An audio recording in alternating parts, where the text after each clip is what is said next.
Glad to welcome you back. This is still Rise and Shine Thursday edition coming to you live on Spectrum Television. Of course, we are coming live from the very beautiful city of York, Ibom State.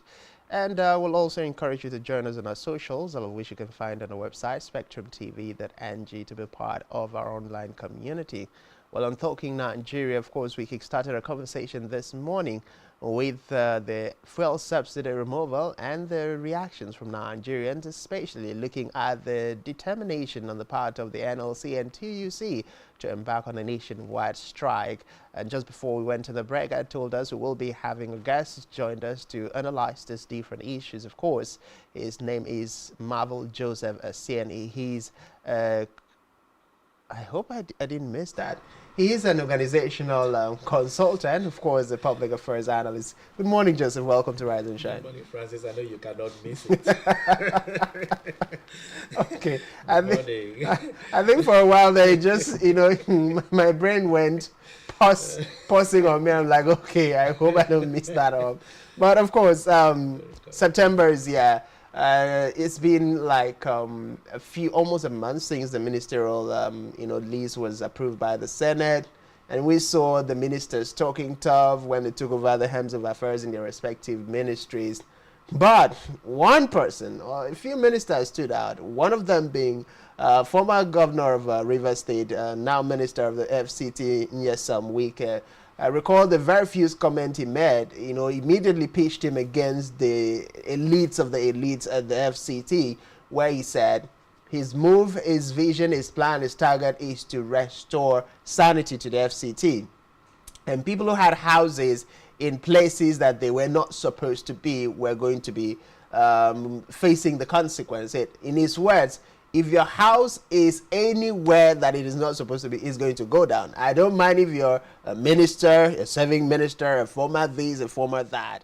And true to his, words when he took over the helms of affairs, within the course of these few weeks that he's been in charge of affairs, we've seen houses being demolished. We've seen notice, given to people who have not even developed their plots to look into that issue. Otherwise, they're going to see actions coming from the Ministry of the FCT. But of course, yesterday, Nigerians woke up to a very disturbing, or should we rather call it, another daring move on the part of Nyesom Wike, where people entrusted with position of authorities at the helms of affairs of the different ministries in the FCT were let go of their position.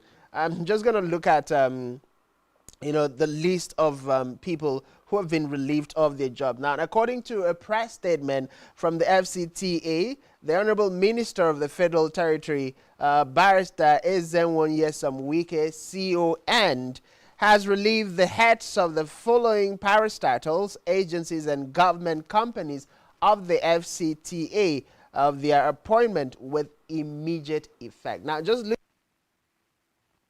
of 21 heads of government, parastatals and agencies and companies have been laid off.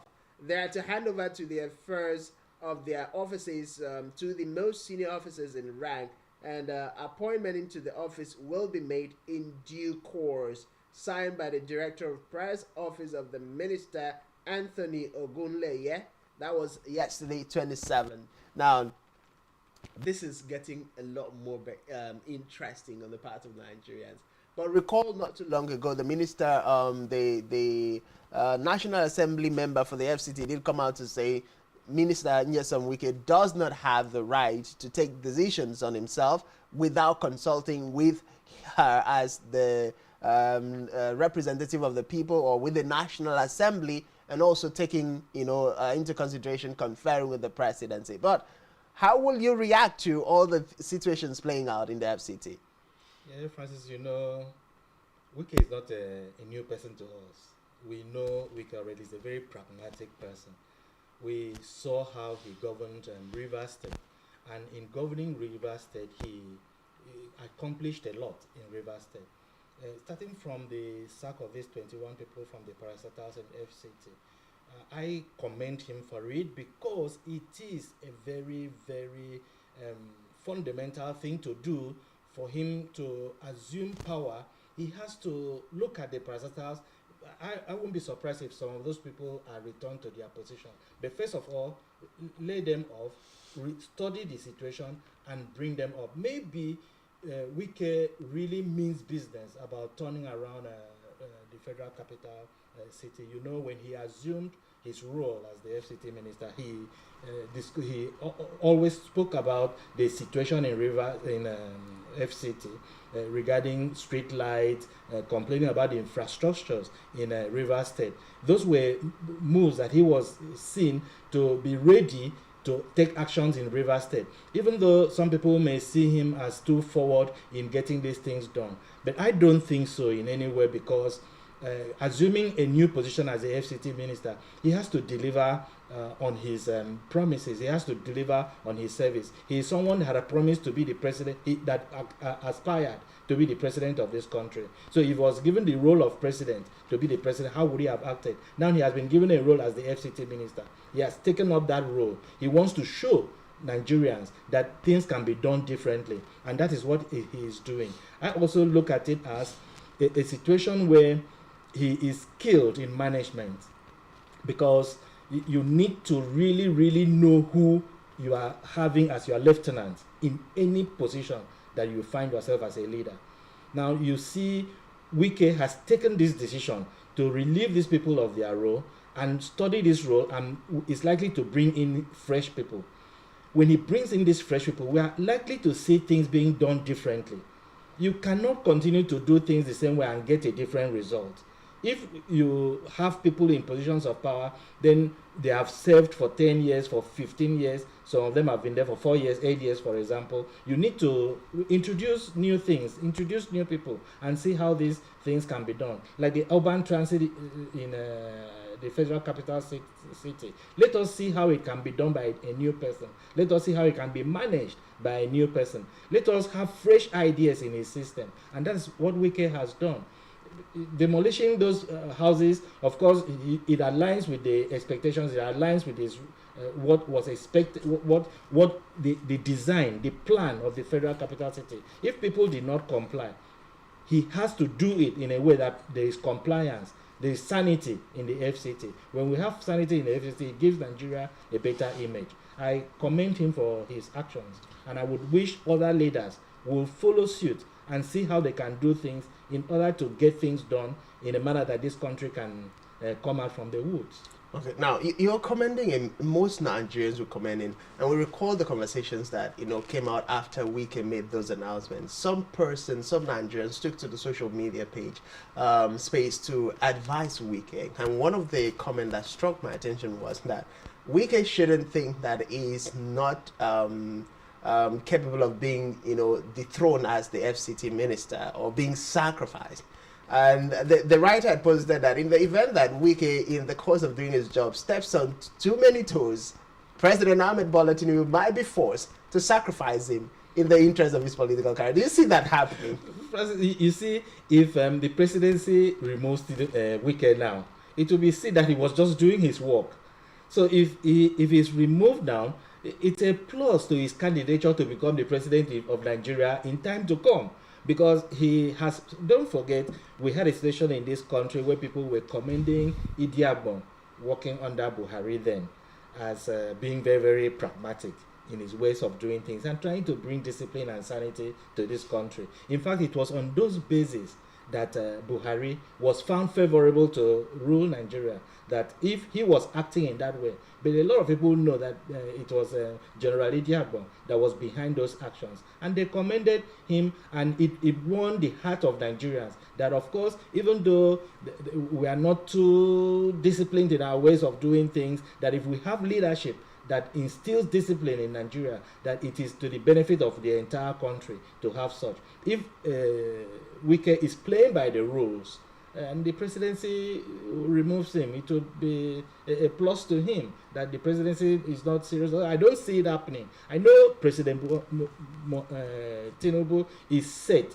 to achieve something in this country, even though we are a bit not too sure of what is going on now in terms of what is going on in the economy and how it's going to come out from this situation that we are finding ourselves today. But of course, we know that President Tinubu has good intention to have things done correctly and properly in this country. So if he has someone like Wike taking up that role and acting in ways that he is acting, then it is all well and good that he is going to. Nobody can think of removing him in that from that position.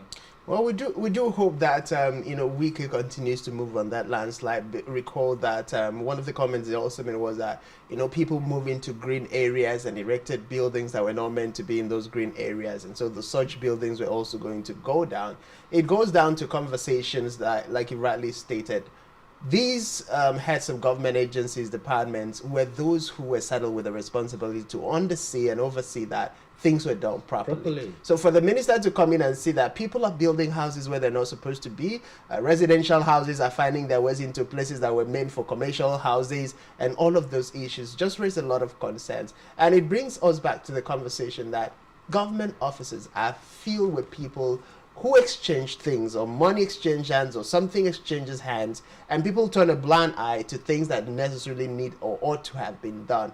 But let's go back to another issue. As far as Nigeria is concerned, there have been different concerns about the warning coming from the Nigerians, NIMET to be precise, as far as flood disaster is concerned.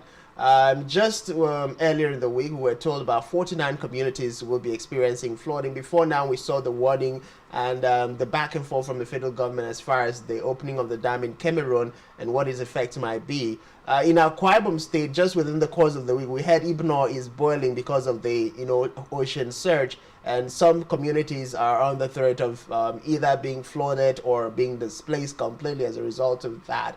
Also taking our mind back to 2022, recall that Nigerians suffered a great deal. Millions of farm produce was lost, houses were destroyed, human lives were lost, and the federal government had same as the dead, not prepared.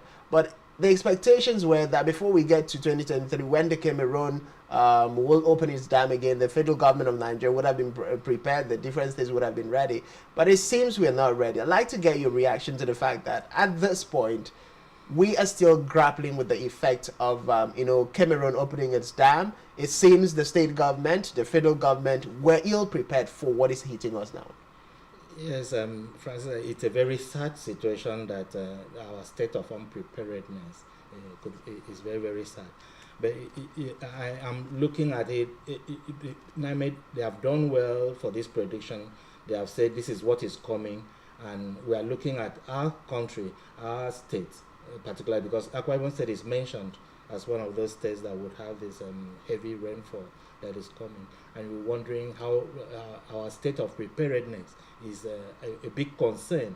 It's a big concern to us because of the actions that are being taken now. In some settings, you would have had people beginning to prepare and really target those areas that this rain would really affect, and see how they could accommodate people, relocate people from those areas to safety, and so on. But in Nigeria, NIMET has warned, as it were, our disaster management commissions or agencies.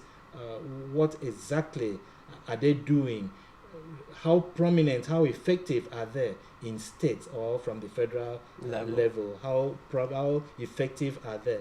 What warnings are they coming up with? What are the actions they have taken? How are we prepared? Our state of preparedness is worrisome.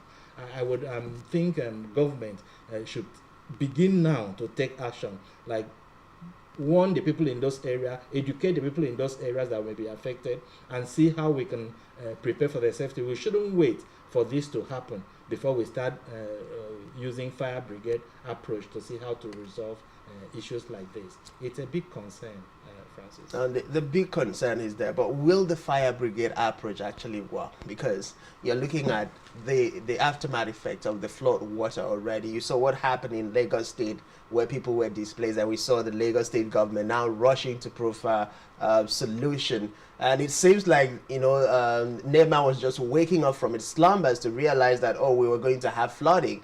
So the questions Nigerians ask is, of what use is you going to give people beddings, blankets, just the immediate things to cushion the effect of the flood, when this could have actually been prevented? But let's move away from that. Nigerians have been complaining of infrastructural development. We're talking about the fact that we don't have roads. We're talking about the fact that there are lots of abandoned roads.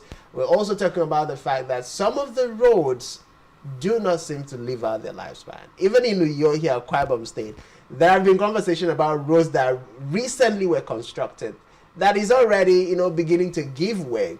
Now we see the Minister of Works, Dave Umoayi, coming out to say, as of yesterday, that most of the roads in Nigeria cannot last for up to 7 years.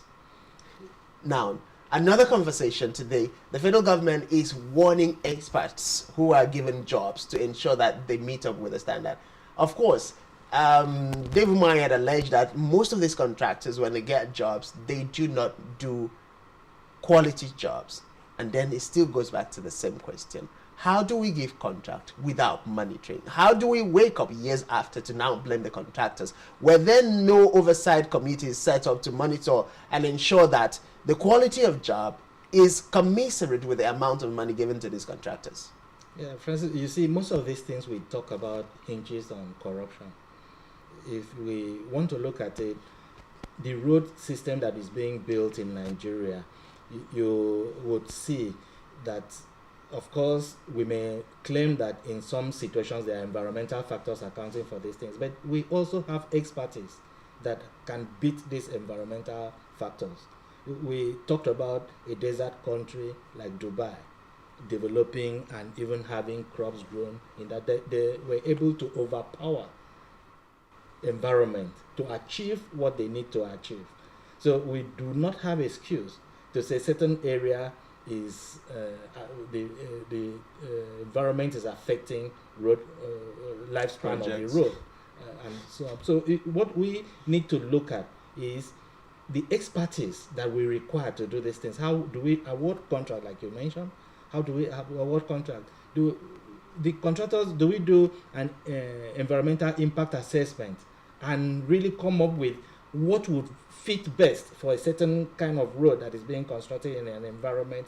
And how do we follow up?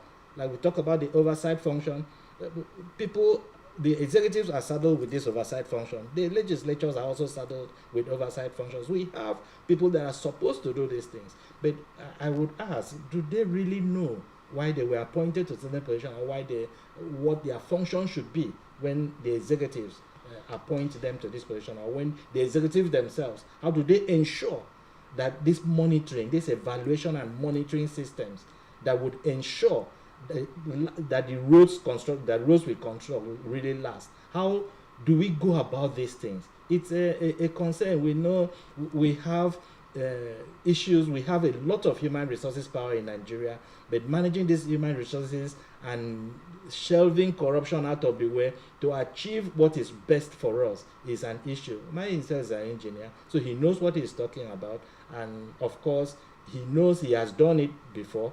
So I don't know how the roads he constructed are lasting, but in Akwa Ibom State here, we sometimes see that even when these things happen in our roads here, we hear blame being passed to one person and the other person goes, oh, the commissioner did this and the contractor is not doing this and so on. These are not excuses that we should be hearing when we talk about entrusting the governance system to people to manage for us.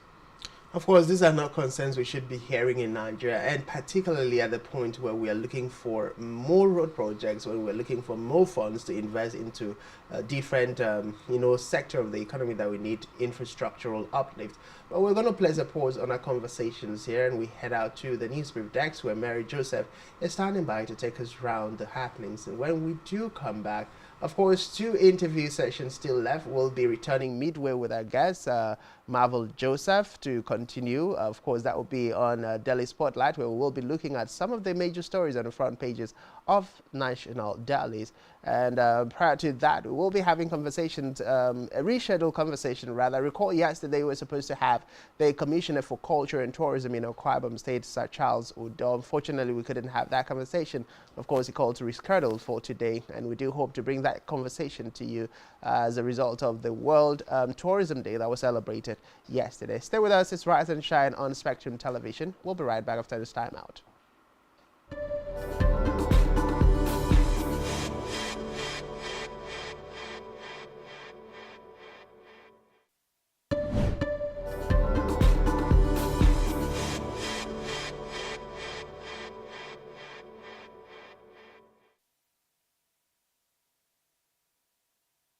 Every society is premised on the quality of relationships forged by its inhabitants. The health of these relationships determines how well people, relationships, organizations thrive and how long they stick together. Join Uyai Anyekan on Connect every Wednesday from 6 p.m. to 6:30 p.m. and on Sunday 2:30 to 3 p.m. on channel 421 on Star Times to catch all the conversations, interviews, real stories and how to navigate relationships and family life in the 21st century. Real people, real faces, real stories. Connect live on Spectrum Television. One truth not often told is about the transformation that Africa has undergone in recent decades. Africa is shaping its own destiny and should be referred to as the African opportunity. On Spotlight Africa, we paint the African picture the African way, laced with truth, detail, and the color of the African continent. Join Uyai Anyekan every Tuesday and Thursdays at 4:30 p.m. Spotlight Africa, telling the African story.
State and Government, Secretary General, delegates.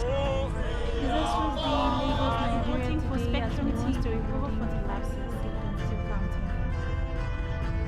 Heads of State and Government, Secretary General, delegates. This was the Lagos Nigerian for SpectrumTv to recover for the lapses still counting.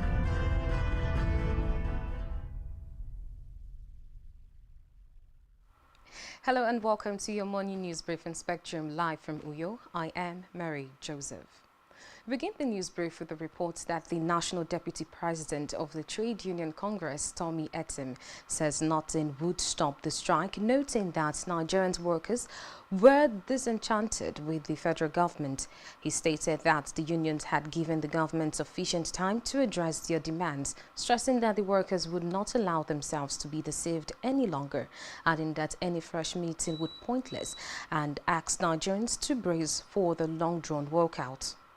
Away from that, according to an analysis of the Selective Food Price Watch, a report published on a monthly basis by the National Bureau of Statistics, Ondo and Abia State led as food prices jumped by 31% within the 12 months from July 2022 to July 2023. According to the report, the highest food price increase was recorded in the price of yam, which jumped by 42% from 389.75 Naira in July to 2022 of 539.41 Naira in 2023. Meanwhile, the legal team of the People's Democratic Party presidential candidate Atiku Abubakar is planning to file a motion to challenge President Bola Tinubu's plea for Chicago State University not to release privileged documents in his academic records. The special advisor to Atiku on public communications, Frank Shaibo, disclosing this to newsmen that the legal team had up to 48 hours to respond to the motion in the U.S. courts. We head straight now to the foreign team where U.S. President Joe Biden has appointed 2 Nigerian Americans as advisors.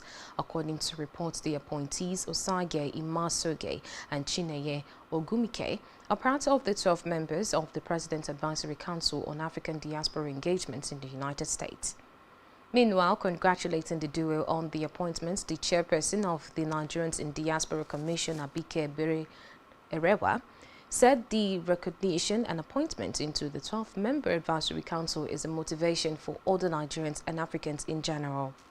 And finally, in sports, the Nigerian Football Federation has retained the services of Christopher Danjuma as the head of coach of the women's under-20 team.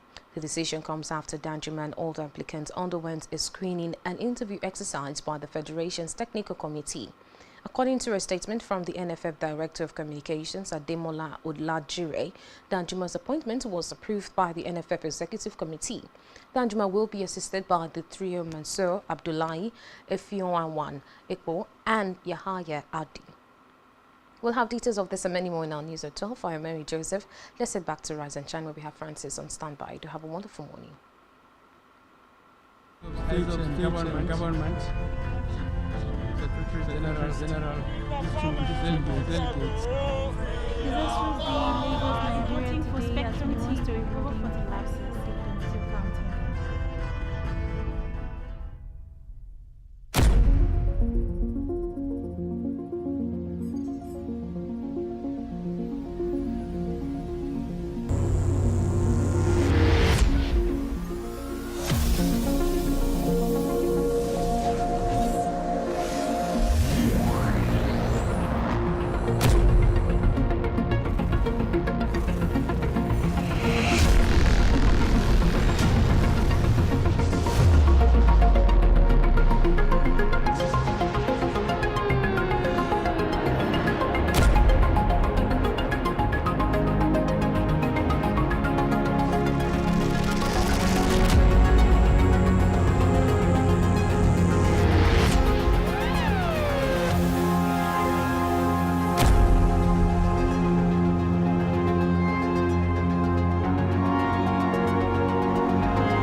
Of course, glad to welcome you back. This is Rise and Shine Thursday edition coming to you live on Spectrum Television. And of course, we're being live from you, the very beautiful city of Akwa Ibom State. We encourage you to join us across different social media platforms, all of which you can find on our website, SpectrumTv.ng. Now, yesterday was set aside to celebrate the World Tourism Day, give concerns, raise awareness, and of course, drive conversations as far as tourism is concerned and how this sector of God's blessing to humanity at the state and national level can be utilized to further drive communal growth and advancement on a people. Of course, we are being joined virtually by Sir Charles Udo, the Honorable Commissioner for Culture and Tourism. Together, we will be looking at tourism in Akwa Ibom State, Nigeria, and of course, how these can be invested in to further boost the economic drive and, of course, the industrialization as well as revenue generation in Akwa Ibom State of Nigeria. Good morning, Commissioner. Welcome to Rise and Shine. Happy to be on air with you for the first time. All right. How are you feeling this morning, Commissioner, sir? I'm great. When God gives you the grace to wake up and see a brand new day, you just have to be grateful to God for that. So I'm grateful to God and I give thanks to God Almighty. All right. Let's start from the very home front. I know that yesterday we couldn't have this conversation because you were very busy at the Ignite event where we're talking about giving to the entrepreneurs and helping build a team of successful entrepreneurs who will, go ahead to become captains of successive business brands and industries within and outside the shores of Akwa Ibom State. So first, how was the event yesterday? Awesome. I wouldn't fail to give credit to the visionary, the governor, Pastor Moeno. In 2017, when he came up with this idea, he didn't think, he didn't dream. No one ever dreamt that he would be a governor. But for him, it was driven out of the passion to give Akwa Ibom youth an opportunity in life, an opportunity in entrepreneurship, and an opportunity in mentorship. And so he started that event. So today, yesterday, we had the 2023 edition, and the theme was Stretch, My Story, My Business, where we brought together a cross-spectrum of subject matter experts to share their story and experience. The event, we had planned for 1,500, which we eventually had. But what gives us hope and excitement is that we had over 10,000 people registering online. And so even at that, the hall that we had could contain 1,500. We used the auditorium of the what used to be the e-library. We had another 400. And so we are talking about almost 2,000 youths, excluding the ones that viewed online, which we had given them data to view online. And so it is gratifying to be part of such very, very, very impactful event that touches the lives of young people in Akwa Ibom. And then besides that, not just the training and conference and all that, we also gave out business grants.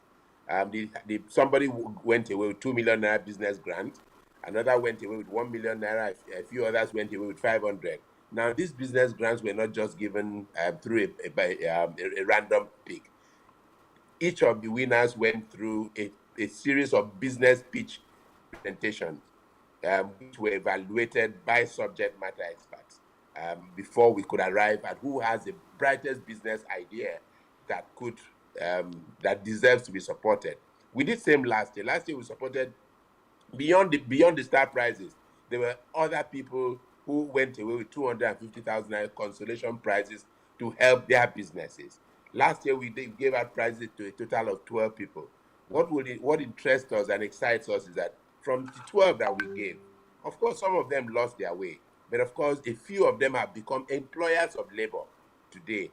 So helping to grow the numbers in job opportunities in the state, and then of course, so for us also, we don't just also give them the money. We also support them by mentorship, by monitoring and evaluation to ensure that you use the money judiciously. So it is an exciting time.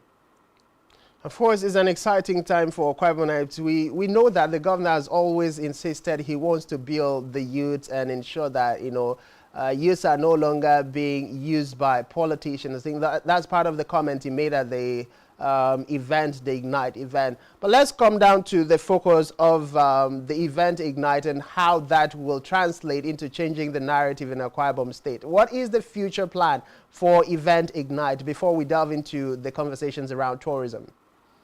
Well, the good news is that since 2017, when the event started, it keeps growing. I mean, the first year we didn't have the 2,000 number that we have today. Last year we had about 1,000, okay, and the numbers are growing. And then what gladdens our heart most is that these youths are not mobilized. We also simply open a website and then we broadcast, and then they go there and register, filling forms, giving their details. So the excitement, and then of course, why you didn't also, if you had been at that venue, okay, you didn't see any show boy saying, "Oh, don't have to do more." No, clearly they registered, and then they went to the collection point and picked up their tags that allowed them into the venue.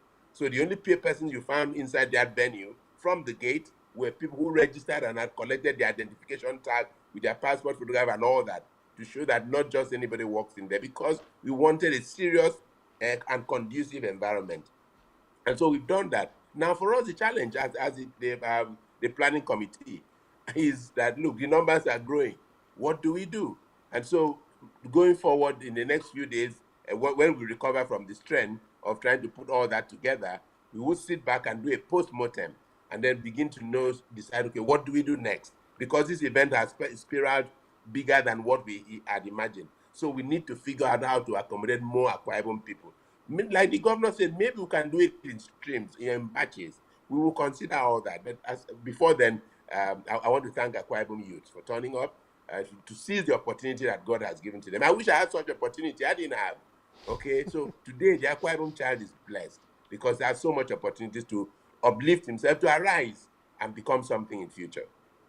All right, Mr. Commissioner, before we let you go on that conversation, there have always been government grants, business grants given to Akwa Ibomites. Sorry, point of correction. This is not government grant. Okay. The monies we raised there, we raised the money independent of government. Okay, so it's independent of government. Yes, Pastor Mono started this in 2017. He wasn't a government official. Okay, all right. Okay. Okay. Last year when we did it, he wasn't a governor yet. So all it's right.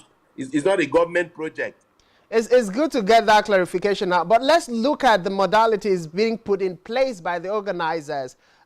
We've seen, apart from the government, that people say, okay, once grants are being given, entrepreneurs, before you wake up, that money is being mischanneled or misused. So I'd like to know, are there modalities that the organizers have put in place to put checks and balances to know that, okay, these people who are benefiting from this grant are able to sustain the business and eventually and possibly also be able to help others in the business world?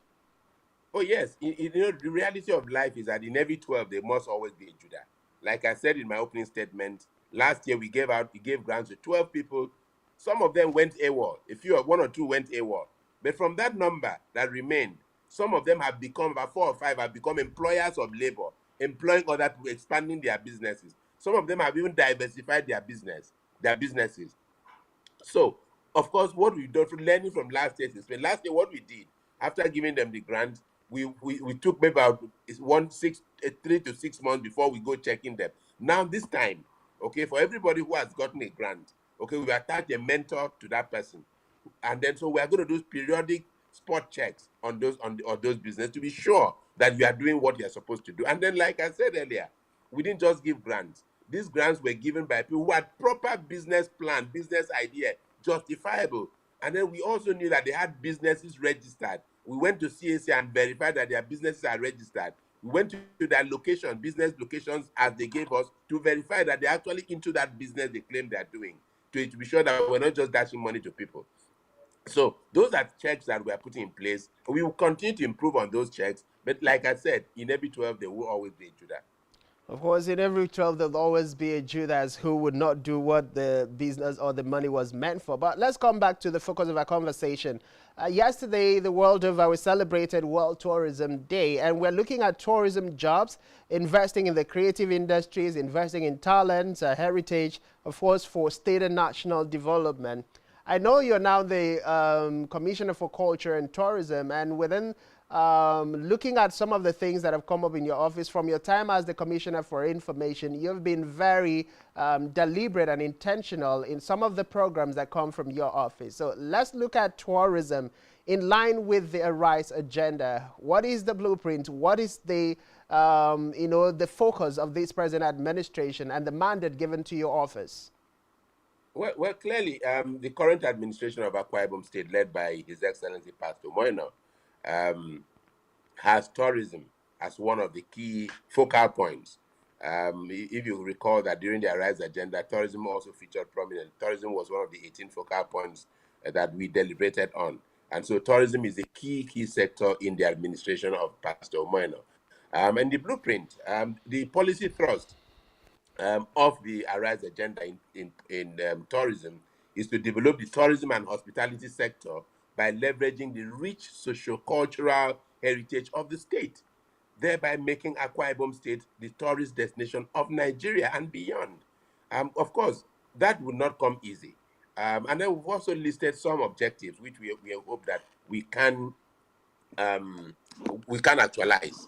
Okay, some of the objectives that we've listed is that we want to develop the tourism and hospitality sector in the state. We want to make Akwa Ibom the most preferred destination in Africa.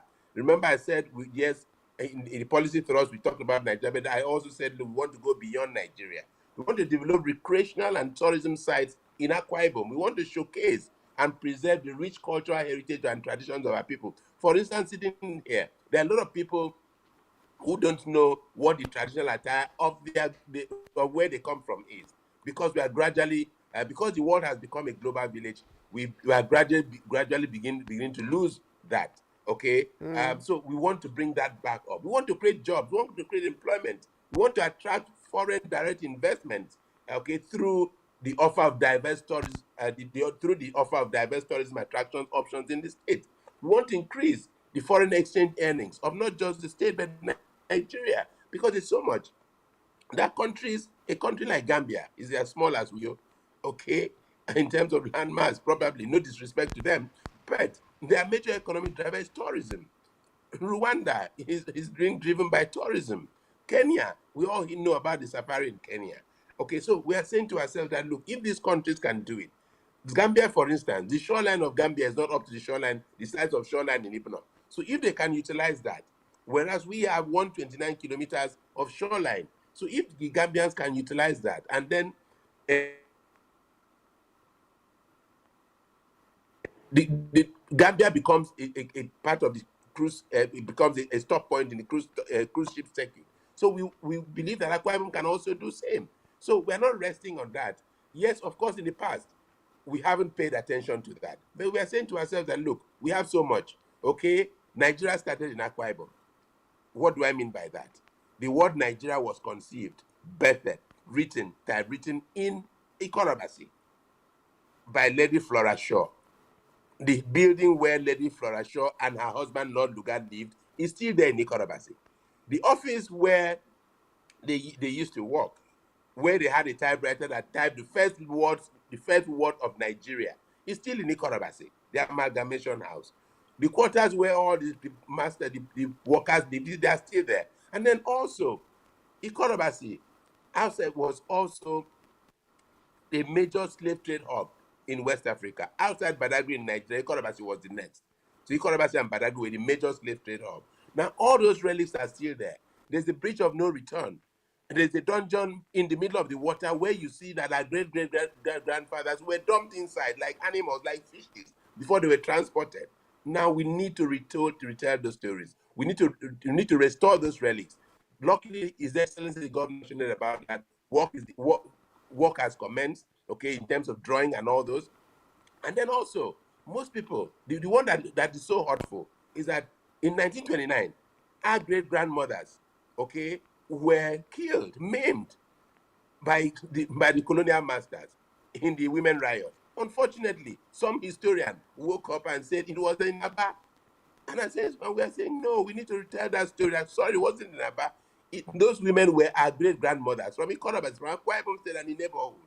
The relics are still there. The stories are being told. Udo Odoma's grandmother was one of those who led that fight. Okay, so we want to retell that story. The only downside is that for so long, as Akwa Ibom, we were not telling our story. Okay, that's why the Akwa Ibom man in the past was the one timid man who felt that, oh, if his name is peace, sorry, if his name is Amen, he wants to answer peace. If his name is Itori, he wants to answer praise, not answering his real name. And so the Akwa Ibom man today is proud because successive governments in Akwa Ibom have raised the bar of expectation of the brand of the Akwa Ibom personnel. From Ibom Air to all the things that we've done. Today, Akwa Ibom is respected in the Committee of State. Today, that's why you are seeing that Ibom Icon Hotel, 4 Points by Sheraton, are permanently fully booked. Ibom Air is trying to cope with the passenger traffic. Akwa Ibom is the football capital of Nigeria. We're the only state. All right. So that's what we're planning. So that what we are doing is that between now and December, okay, when we announce the winners, we would have gone through all that processes. So that the materials that we are creating to run that destination marketing campaign will roll out from New Year. We can't do it now because the drama of Christmas and all that will swallow that campaign. So we want to break out that campaign immediately the drama of Christmas subsides. So we know that, look, Akwa Ibom is launching out. Akwa Ibom is serious about destination marketing. Akwa Ibom is serious about tourism. It's no longer lip service. All right, just before we let you go, Commissioner Sir, I'd like to ask, what's the progression, the projection of the number of Akwa Ibomers that can be gainfully employed as a result of all these plans by the present administration in the area of tourism? Just briefly before we let you go. I will be lying to you. I'm not a statistician, okay, but I'm a businessman. I was a banker, and so I know. And so all you could do is that let's take the football match Nigeria played, the last football match where we allowed that country.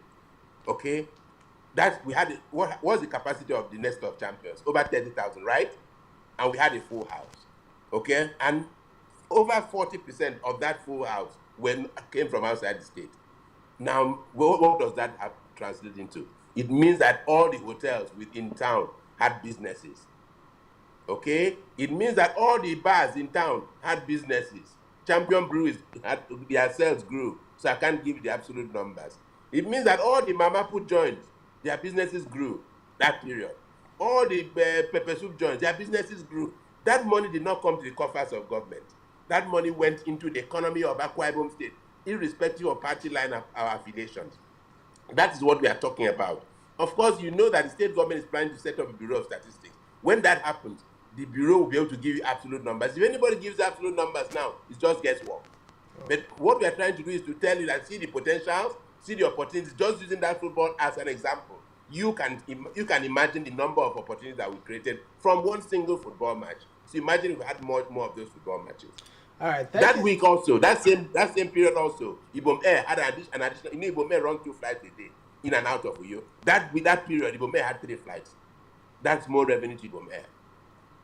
All right, thank you so much, Commissioner Sir. We do hope to still come back to you as we progress in the Arise agenda and the tourism sector to keep Akwa Ibomites and the world at large updated with happenings. But we truly appreciate you making out the time to be with us today on Rise and Shine. Thank you so much. God bless you. God bless you. Do have a great day. Of course, the Commissioner for Culture and Tourism there. I'd just like to pick your mind before we head out to Delhi Spotlight. You know, from all that he has said. I listened to Charles Udo and it's quite inspiring. You know, I sat down here and I felt proud to be an Akwa Ibom son because of the way he markets Akwa Ibom, the way he speaks about Akwa Ibom. You know, when he spoke about the slave trade and building tourism site through those stories, I feel we have a lot of potential to grow our economy through tourism. And having someone like Charles Udo that understands this thing, he spoke very expertly about these issues. And I feel, you know, if we drive it, if the implementation gets done correctly, that Akwa Ibom State will benefit greatly. Also, he mentioned something about the eligibility criteria about those grants that are being given. You know, you don't just go and give grants to people. That they took their time and looked at the businesses of these people. They talked about business plan and see that they are giving these grants to people that will really grow the economy. That whatever they give out, that will bring impact to the state economy. I feel that we are going. We have the potential to grow, and we are going on the right path in this scheme of things. I'm very happy with Charles Odo and where he's going. All right, of course, Kwabamites are very proud people, very industrious, very hardworking, very talented. Of course, we have to take our place in the Committee of Nations within and outside the shores of the country. But we'll take a short pause here, and we'll be heading out to Delhi Spotlights, where we'll take you around the front pages of a national daily. Stay with us.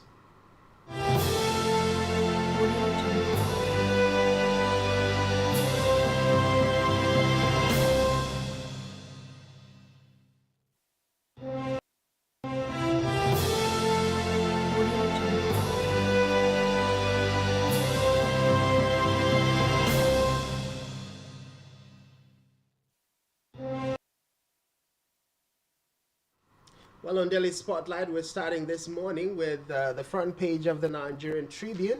And on the front page of the Nigerian Tribune this morning, we see that on the front page of the Nigerian Tribune this morning, we see question persists over fuel subsidy. Question persists over fuel subsidy. Of course, we also see, still on the front page, Mobat's body exhumed, autopsy done, nurse in police custody. Just looking at the front page, trial of HIV vaccine to start in South Africa, United States. The front page of the Nigerian Tribune, those are the major stories you would find this morning. Of course, we move away from the front page of the Nigerian Tribune to look at the front page of Daily Times this morning. On the front page of Daily Times, we see, Obaseki, a 2024 succession crisis. Obaseki chases deputy away, relocates office to private group. Still on the front page of Daily Times, we see LP Enugu Guba candidate to appeal tribunal verdict confirming Bat's victory. Lots of other stories on the front page of Daily Times you can read up for yourself this morning. Of course, those are the papers we'll be looking at for want of time this morning on the front page of the national dailies. But just before we wrap up our conversation, let me come back to you, Marvel Joseph. The NLC, the TUC have said nothing's going to stop them from embarking on the planned nationwide strike on the 3rd of October. What is your stake? Well, Francis, you see, it's a complex situation, and one sees on the other hand that, of course, things are very difficult, and the NLC are asking for certain things to be done, like the wage award that they're asking for. They're asking for tax issues to be removed from, give them some relief in tax. I am looking at it as we should think of Nigeria first. We should think of where we are first. The situation right now is such that the economy is not smiling at all. The economy is quite bad, and you could imagine when in the heat of this we have this kind of strike that is being planned. Don't forget, NLC is talking about shutting down the economy completely. That means we may not even have power.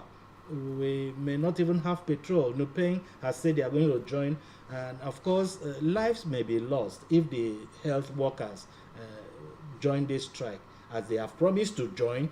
And I'm wondering, all the essential services may be affected. And when you shut down the economy of a country like Nigeria for 1 hour, for 2 hours, for days, you can imagine the loss that we are going to suffer in this country. Now, when you look at it and you want to ask, the federal government should do something about it. What are they going to do? They need to plan. It's a complex thing. When you ask of a wage award, NLC, they are asking for 200% wage award. Even if this 200% wage award is granted, it may not be enough. We are looking at a situation where government can put their acts together and get these things done properly. The main issue that we are having in the country as it stands today is about the devaluation of the naira. It's about the fuel subsidy. All of us, if you analyze these things very well, you would know. Of course, NNPC have come up to say federal government, they are owing them over 7 billion or trillion naira. I think trillion naira on subsidy. They have come out to say that. What's the effect of that? It means that federal government, they still subsidy, they're still going to pay the subsidy. Of course, for us to have been buying fuel for about 620 naira for a very long time, even when naira has risen to about 1,000 naira No. to $1. Now, we would know that, of course, fuel price should have also increased, but it has not increased. So what is happening? Federal government must be paying subsidy. That is why it is only NNPC that are being able to import fuel in recent times. These are issues that we really need to look at. What can be done? The floating of the naira is an issue. We had thought that it's a good system, it's a good thing to be done, because of course you expose naira to this. Why? Because we are having income from oil sales. The crude oil is almost hitting $100 presently. So when you look at it, it should be an advantage to Nigeria, but no, it is not an advantage, because it is sapping out whatever would have been coming to the common man through this transportation issue. You know, the price of diesel is rising up. The impact is such that manufacturing companies are closing down. We are having job losses, because if you are not working as a country to make sure that you are productive, this is what you are going to get. Okay, so shortly, because we're running out of time, before we go, what would be your advice to the NLC, the TUC, and the federal government? Would you subscribe to us going on a nationwide strike now? Yes, we know the situation is biting, but will that further drive Nigerians to more hardship, or it would help? And on the part of the federal government, because it seems like so far they have not been showing commitment to change the scenario. The life of every Nigerian is very important. If they go on that strike, we will be losing lives. Poverty has beaten so hard. Sometimes I think those in government may not really know what is going on. And in the base, in the rural areas, how poverty is, in a manner that people are struggling to eat every day. Now, if NLC proceeds on this strike, lives must be lost. If not for the lack of care from the health agencies, health corporations, health companies, now you are going to have loss of life for people that cannot even find food to buy. There are so many people. Majority of Nigerians live from hand to mouth. Majority of Nigerians are, look at a keke driver, for example. Look at a bus driver. If he doesn't go out in a day, there is no food for the house. They are not just feeding themselves. They have their children, they have their wives, they have their relatives that they may be feeding. So if you stop them from going on the street to source for means of livelihood, what are you doing to the country? What are you doing to our people? It is those people in government. If you are president and say, oh, the president should come and do this, the president